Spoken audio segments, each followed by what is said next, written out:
예수께서 그들을 보시며 이르시되 사람으로 할 수는 없으되 하나님으로는 그렇지 아니하니 하나님으로는 다 하실 수 있느니라. 마가복음 10장 27절 말씀. 안녕하십니까? 저는 박병진 형제입니다. 저의 직업은 사진작가이고 세 아이 둔 아빠이며 교회에서는 권사라는 직분을 받은 사람입니다. 저는 1975년 6월 25일 서울에 태어났고 5살부터 어머니와 함께 신앙생활을 시작하게 되었습니다. 기억에 남는 것은 제 모교인 한국에 있는 신천교회입니다. 조금은 소타라는 이름의 옛 지명을 따라 이름을 지었고 나중에 2,000명이 되는 성도가 모이는 중대형 교회가 되었습니다. 제가 5살 무렵 교회가 성장하면서 건물을 신축하게 되었고 어려서 정확한 기억은 아니지만 온 교인이 모여서 교회 건축에 참여한 적이 있습니다. 저도 어머니를 따라 현장에서 고사리 같은 손으로 저의 작은 자가용, 그 당시 세발 자전거를 끌고 벽돌을 운반했던 기억이 납니다.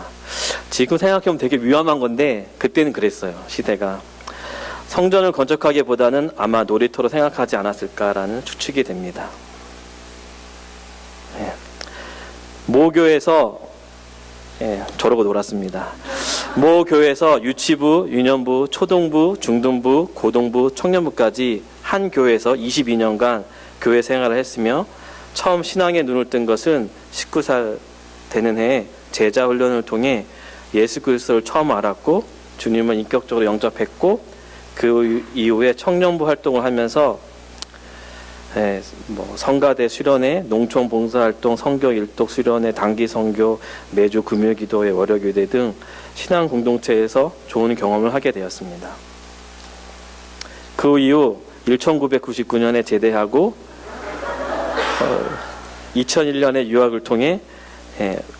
유학을 통해 많은 일이 있었지만 제가 2001년 한국에 오기 전에 한국에는 3년마다인가 그 전국 선교대회라는 게 있습니다. 그래서 제가 거기서 하나님 나라의 소명과 선교를 알게 되었고, 그 다음에 그 선교에 대해 알기 전에 어떤 선교사님이 우리나라에도 150년 전에 외국에서 많은 선교사들이 와서 많은 선교를 했고 그 중에 어떤 분들 돌아가신 분이 있다. 그곳을 모인 그 묘지가 그 합정동, 서울의 합정동에 양화지라는 곳이 있다. 거기 한번 가봐라라는 제 생각이 나서 제가 거기 방문했던 기억이 납니다.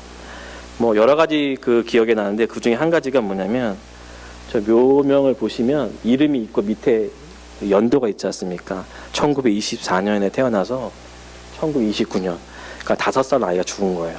그래서 제가 느낀 게 부모는 선교를 받아서 갔지만 그 아이는 도대체 왜 그 당시에만 생각해봐도 제 생각에 풍토병으로 많이 죽었다 그러더라고요. 아이들이, 선교사 자녀들이. 근데 그 마음이 뭘까? 왜 굳이 아이를 이 땅에 데려오고 본인은 선교의 그 소명을 받았다 하더라도 여러 가지 자꾸 생각이 났습니다.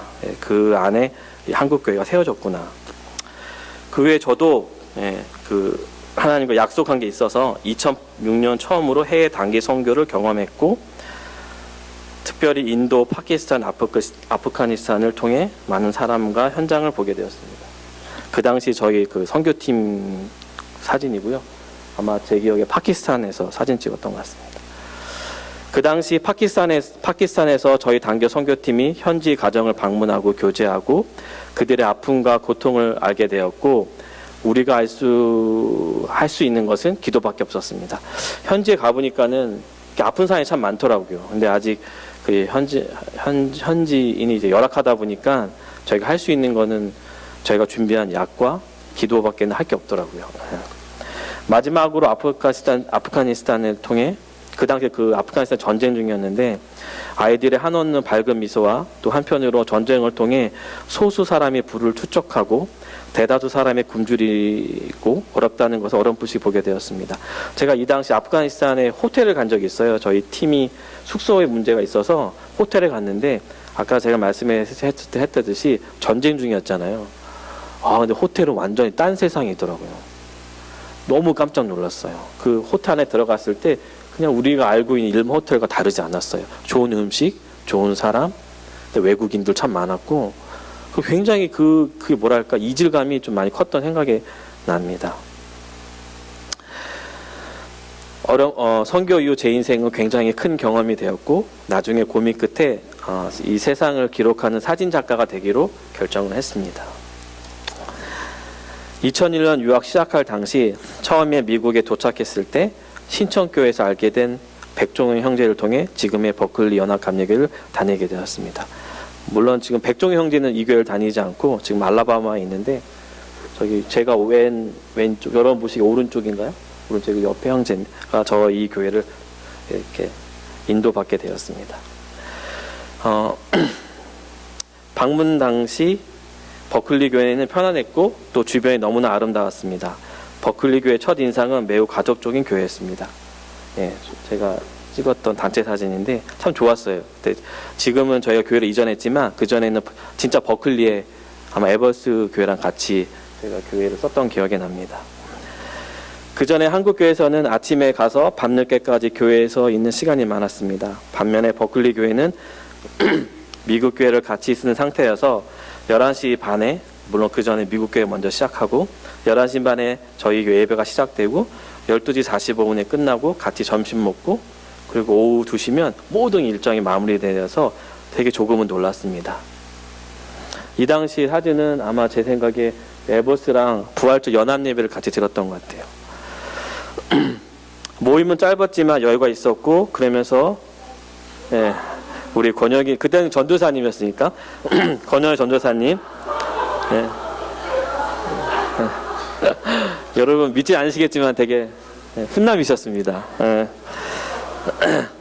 권혁이 전도사님과 청년부 모임과 금요 모임을 만들며 청년부를 섬기며 많은 청년들과 교제하고, 저희 신앙도 점점 넓어지게 되었습니다. 아마 제 기억에 청년이 저렇게 조촐하게 모여서 하고 그런 활동을 하게 되었습니다. 그들 가운데 한 청년이 잊혀지지 않는 한 명이 있습니다. 당시 버클리 대학교를 다니고 관심과 사랑을 받고 싶어하는 청년이었습니다. 백혈병이라는 큰 병에 걸려서도 늘 사람에게 사랑을 갈구하는 청년이 모습이 지금도 선합니다. 몇 번의 수술과 치료를 했지만 결국에 하나님 나라로 올라갔습니다. 그 이후 형제의 죽음을 통해 무슨 의미가 있는지, 저에게 어떤 하나님께 주시는 어떤 의미인지 그 당시엔 전 잘 몰랐습니다.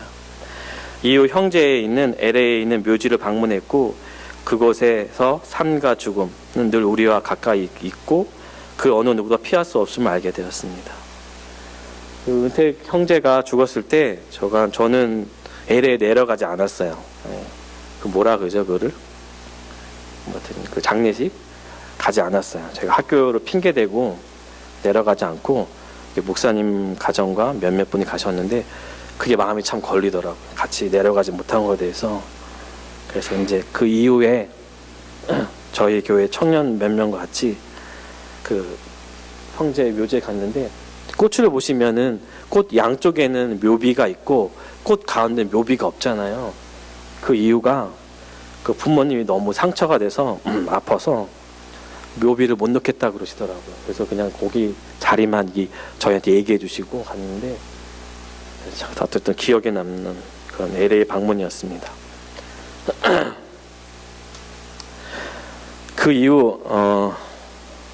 이후 교회에서 지금의 아내 강선아 자매를 만났고 축복의 결혼 생활이 시작되는 줄 알았습니다. 이 전 사진 잠깐 보여주시죠. 되게 행복해 보이지 않습니까? 저는 정말 결혼하면 모든 게 해피하게 끝낼 줄 알았어요. 제 결혼식에는 많은 버클리 청년들이 와줬고 너무나 고맙고 감사했고, 심지어 그 100일 휴가에 나온 청년도 있었습니다. 아까 저기 보면 군복 입은 형제도 있었습니다. 그 이후 부부금실이 너무 좋아서 새 아이를 낳고 다둥이 아빠가 되었습니다. 저는 이것을 두고 늘 기적이라 생각합니다.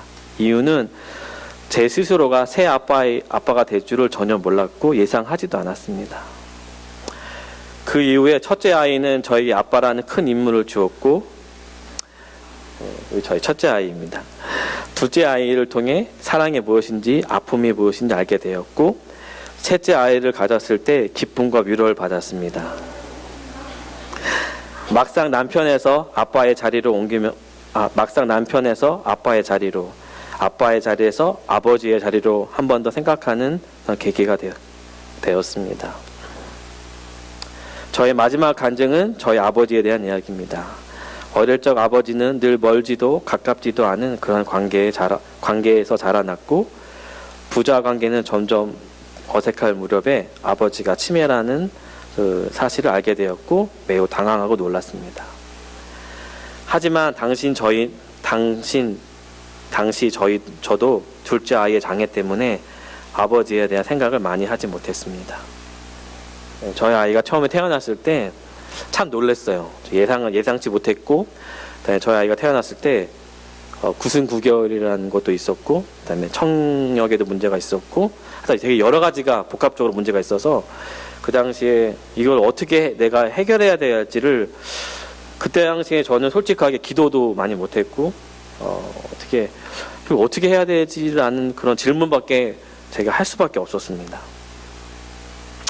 그 이후 아버지가 돌아가신 몇 년 전 한국에서 아버지와 함께 조상들이 묻혀진 낙골동에 가서 여기가 당신이 묻혀진 곳이라며 마지막으로 아버지와 저 시찬이와 저희 3대가 같이 식사했던 생각이 납니다.